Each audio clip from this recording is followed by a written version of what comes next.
جنہوں نے ہمیں گمراہ کیا، من الجن والانس، جنوں سے اور انسانوں سے۔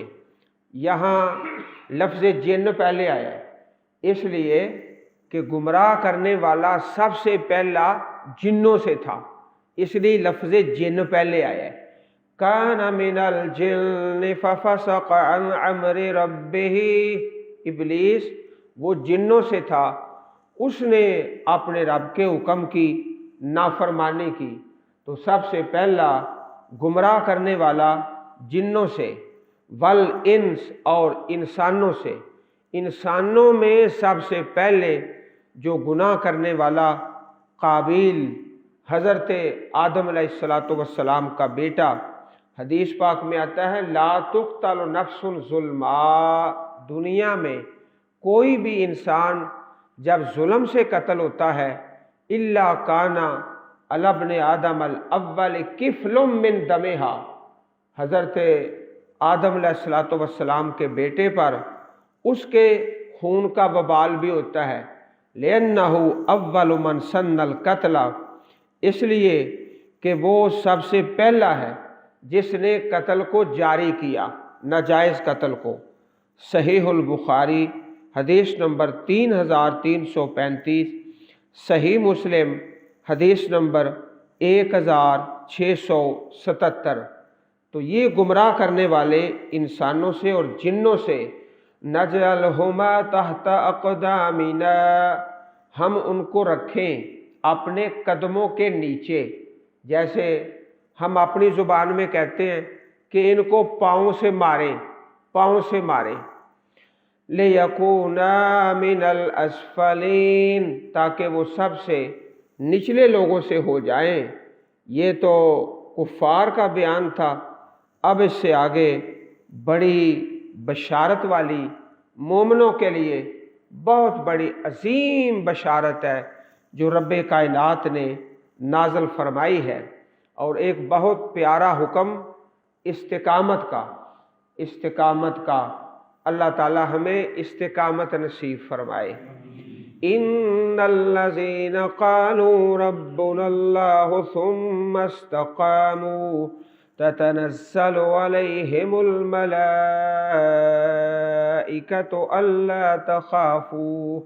ألا تخافوا ولا تحزنوا وأبشروا بالجنة التي كنتم توعدون، بے شک وہ لوگ جنہوں نے کہا ہمارا رب اللہ ہے، اللہ ہے، ثم استقاموا، پھر وہ ڈٹ گئے استقامت کے ساتھ۔ اور حدیث پاک میں ہے احب الاعمال الی اللہ ادومھا وان قل، اللہ تعالیٰ کو سب سے زیادہ وہ عمل پسند ہے جو ہمیشہ کیا جائے، دوام کے ساتھ، اگرچہ تھوڑا ہی ہو، تھوڑا ہی کیوں نہ ہو، وہ اللہ پاک کو زیادہ پسند ہے۔ جو استقامت کرتے ہیں ان پر اللہ پاک کی طرف سے خوشخبری ہے، تتنزل علیہم الملائکہ، ان پر فرشتے اترتے ہیں، اور اللہ کے فرشتے کیا کہتے ہیں؟ اللہ تخافوا ولا تحزنوا، نہ ڈرو اور نہ غم کرو۔ خوف اور حزن، اس کے بارے کئی مرتبہ عرض کیا گیا کہ خوف ہوتا ہے آئندہ آنے والی چیز کے لیے، اور حزن گزشتہ ماضی کے کسی چیز پہ صدمہ کرنا۔ ولا تحزنوا وابشروا بالجنہ، اور خوش ہو جاؤ اس جنت کے ساتھ، التی کنتم توعدون، جس کا تم وعدہ دیے جاتے ہو، اس کے ساتھ تمہیں بشارت ہو، تمہیں مبارک ہو۔ تو یہ جو ہے استقامت، یہ اللہ تعالیٰ کی بہت بڑی نعمت ہے۔ اب ایک واقعہ سنیے، حضرت ابوبکر صدیق رضی اللہ تعالی عنہ، آپ کا واقعہ حدیث کے اندر مروی ہے۔ ابوبکر صدیق رضی اللہ عنہ نے یہ آیت پڑھی، ان الذين قالوا ربنا الله ثم استقاموا اور فرمایا اس آیت کے متعلق تم کیا کہتے ہو؟ اس طرح مجلس قائم ہے تو جناب ابو بکر صدیق رضی اللہ تعالیٰ عنہ سوال کر دیا، اے میرے ساتھیوں یہ بتاؤ کہ یہ استقامت کیا ہے؟ ثم استقاموا، یہ کیا استقامت ہے؟ تو ساتھی کہنے لگے کہ یہاں استقامت سے مراد ہے من ذنب، کہ گناہ سے بچے رہو، گناہ سے بچے رہو۔ یہ ساتھیوں نے آپ کے سوال کا جواب دیا تو حضرت ابو بکر صدیق رضی اللہ تعالی عنہ فرمانے لگے لقد حملتموہ علی غیر المحمل، تم نے اس آیت کی صحیح تفسیر نہیں کی، صحیح تم سمجھ نہیں سکے۔ قربان جائیں اللہ تعالیٰ جسے قرآن کا فہم دے دے۔ حضرت عبداللہ ابن عباس رضی اللہ تعالیٰ عنہما، چھوٹی سی عمر ہے، بچپن ہے، تو بڑے بڑے بزرگ صحابہ آپ سے قرآن پاک کی تفسیر پوچھتے تھے کہ اس آیت کی تفسیر کیا ہے۔ حضرت ابو بکر صدیق رضی اللہ تعالیٰ عنہ انہوں نے جب سوال کیا، لوگوں نے کہا کہ استقامت سے مراد ہے گناہ سے بچے رہو، گناہ نہ کرو، یہ استقامت ہے۔ فرمایا نہیں، تم نے صحیح تفسیر نہیں کی، صحیح تفسیر یہ ہے ثم استقاموا کا معنی یہ ہے لم یلتفتوا الی الہ غیرہ، جو بندہ یہ کہہ لے ربنا اللہ پھر اس کے بعد شرک نہ کرے، توحید پہ قائم رہے، یہ اصل تفسیر ہے اس آیت کریمہ کی۔ قربان جائیں ہم اور ہمارے ماں باپ اور ہم سب کیسی تفسیر کی حضرت ابو بکر صدیق رضی اللہ عنہ نے۔ فرمایا کہ یہاں استقامت سے مراد ہے لم یلتفتوا الی الہ غیرہ، کسی دوسرے معبود کی طرف نہیں گئے، یہ ہے اصل استقامت، توحید پہ ڈٹ گئے۔ تو لوگوں نے جو کہا کہ گناہ سے بچے رہے، فرمایا بات تمہاری ٹھیک ہے لیکن اس آیت کی یہ تفسیر نہیں۔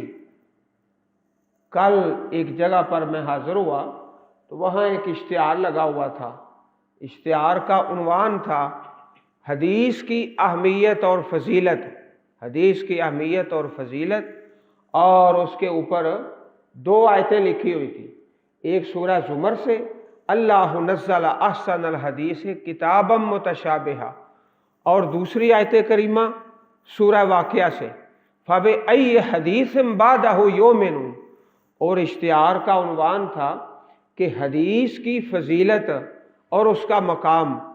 تو مجھے وہ اشتہار پڑھ کر بڑی اس بات کی حیرت ہوئی کہ جس آدمی نے یہ اشتہار ترتیب دیا ہے اس کو فہم نہیں حاصل ہو سکا کہ قرآن پاک میں جہاں بھی لفظ حدیث آتا ہے اس سے مراد ہوتا ہے قرآن پاک۔ حدیث کی فضیلت اپنی ہے، مقام اپنا ہے، مرتبہ ہے، لیکن یہ قرآن مجید میں جہاں بھی لفظ حدیث آتا ہے پورے قرآن پاک میں اس سے مراد ہوتا ہے قرآن مجید۔ یہ ایک تفسیر کی بات ہے، اور اس نقطے کو نوٹ فرما لو۔ تو یہاں استقامت سے مراد حضرت ابو بکر صدیق رضی اللہ عنہ کا فرمان کہ لم یلتفتوا الی الہ غیرہ، کسی دوسرے معبود کی طرف انہوں نے اپنی توجہ نہیں کی اور اس کی طرف مائل نہیں ہوئے۔ حدیث پاک میں آتا ہے حضرت سفیان بن عبداللہ ثقفی رضی اللہ تعالی عنہ کہتے ہیں کہ میں نے کہا یا رسول اللہ صلی اللہ علیہ وسلم قل لی فی الاسلام قولا لا اسأل عنہ احدا بعدک، آپ اسلام کے بارے میں کوئی ایسی بات بتا دیں کہ آپ کے بعد میں کسی سے سوال نہ کروں، کوئی جامع بات فرما دو، صرف ایک بات، صرف ایک۔ فرمایا نبی کریم علیہ الصلوۃ والسلام نے قل آمنت باللہ، یہ کہہ دو آمنت باللہ، میں اللہ تعالیٰ پر ایمان لایا، ثم استقم، پھر اس پہ ڈٹ جاؤ، بس یہی جامع بات ہے، ثم استقم، پھر اس پر استقامت اختیار کرو۔ صحیح مسلم کتاب الایمان حدیث نمبر 38۔ تو یہ جو فرمایا کہ اللہ تعالیٰ کے فرشتے نازل ہوتے ہیں، یہ ہر جگہ پر ہی، ہر مقام پر بھی، جب انسان کی موت کا وقت آئے، قبر میں، حشر میں، ہر جگہ پہ اللہ تعالیٰ کے فرشتے آ کے بشارت دیتے ہیں اور مبارک سناتے ہیں۔ جب انسان کے مرنے کا وقت آتا ہے اس وقت بھی اللہ پاک کے فرشتے آ جاتے ہیں اور بشارت سناتے ہیں، اخرجی ایتھا النفس الطیبہ، اے پاک جان اپنے رب کی طرف نکل، الی رب غیر غضبان، اس رب کی طرف جو تیرے اوپر غصے نہیں ہے، راضی ہے۔ موت کے وقت بھی بشارتیں، محشر میں بشارتیں، اور یاد رکھو کہ اللہ تعالیٰ کے فرشتے کئی قسموں کے ہیں۔ ایک فرشتے وہ ہیں جو ہر آدمی کے ساتھ ہوتے ہیں، مسلمان ہے یا کافر ہے اس کے ساتھ ہیں، وہ ہیں کرامن کاتبین، کرامن کاتبین یعلمون ما تفعلون، یہ ہر ایک کے ساتھ ہے، مسلمان ہے، کافر ہے، مومن ہے، فاسق ہے، ہر ایک کے ساتھ ہے، یہ کرامن کاتبین ہے۔ دوسری قسم ہے اللہ تعالیٰ کے فرشتوں کی، وہ ہے انسانوں کی حفاظت کرنا، وہ بھی ہر انسان کے ساتھ ہوتے ہیں، مومن ہو یا کافر ہو۔ اس کا بیان 13واں پارہ اور سورۃ رعد، رعد کا معنی گرج، گرجدار مسائل، سورۃ رعد کے اندر اللہ پاک نے یہاں ان فرشتوں کا ذکر کیا ہے جو ہر انسان کی حفاظت کرتے ہیں۔ آپ نے زندگی میں کئی بار دیکھا ہوگا کہ بہت بڑا حادثہ ہو رہا ہے، ایک آدمی مر رہا ہے تو اچانک دیکھا کہ بالکل صحیح سالم بچ گیا، وہ کیا ہوتا ہے کہ اللہ پاک کے فرشتے اس کو اٹھاتے ہیں اور ایک طرف کر دیتے ہیں۔ یہ بھی ہر انسان کے ساتھ ہوتے ہیں، چاہے مومن ہے چاہے کافر ہے۔ لَهُ مُعَقِّبَاتٌ مِّن بَيْنِ يَدَيْهِ وَمِنْ خَلْفِهِ يَحْفَظُونَهُ مِنْ أَمْرِ اللَّهِ إِنَّ اللَّهَ لَا يُغَيِّرُ مَا بِقَوْمٍ حَتَّى يُغَيِّرُوا مَا بِأَنفُسِهِمْ، سورۃ الرعد۔ اس کے فرشتے ہیں حفاظت کرنے والے، جو حفاظت کرتے ہیں انسان کی اللہ کے امر سے، اس کے حکم سے۔ یہ دوسری قسم ہے، ہر انسان کے ساتھ ہے۔ یہاں جو ہم پڑھ رہے ہیں نا، وَأَبْشِرُوا بِالْجَنَّةِ، بشارتیں سنانے والے، یہ خاص قسم ہے، یہ مومنوں کے ساتھ ہوتی ہے، ایمان والوں کے ساتھ، یہ کفار کے ساتھ نہیں، فساق کے ساتھ نہیں، مشرکین کے ساتھ نہیں، یہ خاص قسم ہے جو یہاں پر ہے۔ وَأَبْشِرُوا بِالْجَنَّةِ الَّتِي كُنْتُمْ تُوعَدُونَ، خوش ہو جاؤ اس جنت کے ساتھ جس کا تمہیں وعدہ دیا جاتا ہے۔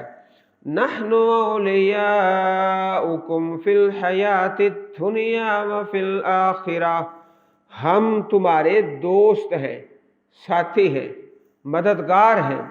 دنیا کی زندگی میں کوئی ایک آدھ واقعہ آیا ہے نبی علیہ الصلوۃ والسلام کی زندگی میں کہ فرشتہ اللہ پاک کا نظر آ گیا، نظر آ گیا، باقی نظر نہیں آتے ہیں۔ اگر نظر آ جائیں تو پھر جو امتحان کا نظام ہے نا وہ ختم ہو جاتا ہے۔ فی الحیات الدنیا وفی الآخرہ، دنیا کی زندگی میں اور آخرت میں۔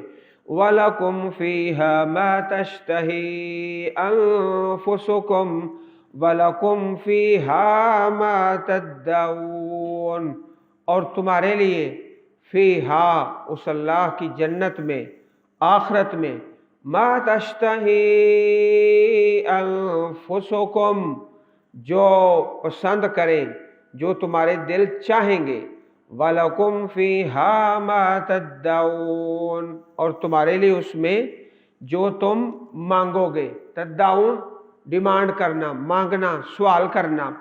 نُزُلًا مِّن غَفُورٍ رَّحِيمٍ، مہمانی ہے اللہ کی طرف سے جو نہایت مہربان ہے، غفور رحیم، نہایت مہربان، بے حد بخشنے والا۔